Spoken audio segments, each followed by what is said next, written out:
Hi readers, Mrs. Bilger here for your reading lesson for Monday. This week, Monday through Thursday, we're going to be looking at part to whole, and each day we'll build upon each other, accumulating into actually finding part to whole on Thursday. So today we're just going to look at analyzing part of a text and how to do that with step 1. So today I want to remind you that readers analyze part of a text and how it fits with the whole story. One way to do this is to summarize the story using story elements, including parts from the beginning, the middle, and the end. So to do that, if we look at our Post-its over here, you can see I have right in there in the beginning that readers analyze part of a text and how it fits with the whole. So looking at one specific part and then how it accumulates into that whole story. Okay, so to do this, say what part happened before and after the part that you're talking about. So that's why today we're really looking at that beginning, middle, and end when you're summarizing. So then you have an idea where it falls. So when you go to talk about your part, you know exactly what happens before and after. And then you're talking about how that part fits with the problem and the solution. So in order to do that, you are going to start small today. Okay, so to do this, you're going to read a story and think about how, what the gist is or the life lesson is of the story. So name an important part of the story and then talking about how that whole, that one part fits with the whole story. So the whole of the story, this is what we're talking about specifically today. The gist, the summary of a story in one sentence. We're going to do a little bit more than one sentence. You'll see Mrs. Bilger's example. But I want to really understand, or I want you to really understand the story first before we move on. So today we're just focusing on that summary.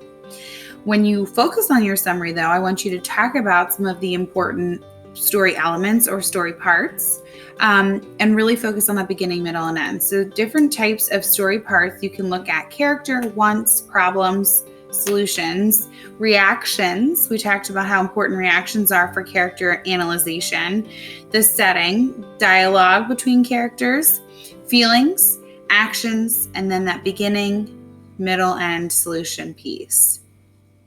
So when we do our summary today, I want you to bear in mind summary, when you write it, you can include transitions, make sure you have different parts from all different story elements that you think you notice, important parts that you think you notice, or just beginning, middle, and end.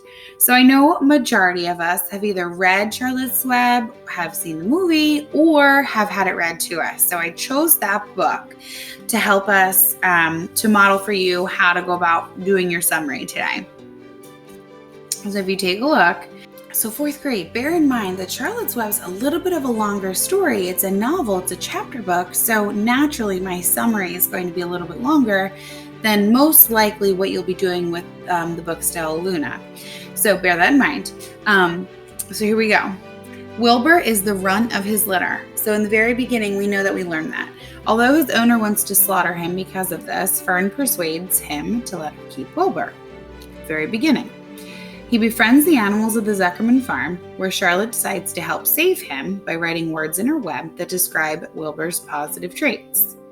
Okay, so I'm going to just kind of note that as my beginning. Mr. Zuckerman notices and enters Wilbur into the county fair. Charlotte's messages draw many crowds, making Wilbur praised by all who see him. While at the fair, Charlotte tells Wilbur she's reaching the end of her life, and this saddens Wilbur. Charlotte entrusts Wilbur to take her eggs back to the farm to keep them safe until they hatch.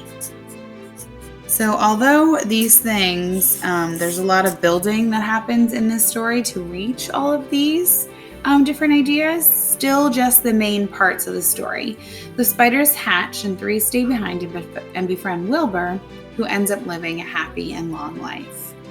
So my summary includes hopefully different parts of the story, different story elements. I'm noticing some character elements, some reactions. I even include some dialogue conversations that they discuss, the different characters discuss in the story. and hopefully have kind of addressed the problem and solution.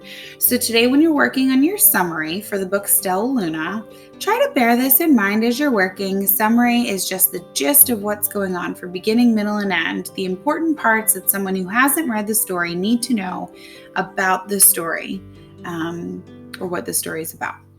So as you do that today and work on your summary, use this as an example if you need to. This is possibly what a successful reader and writer's writing could look like today when they share about their summary.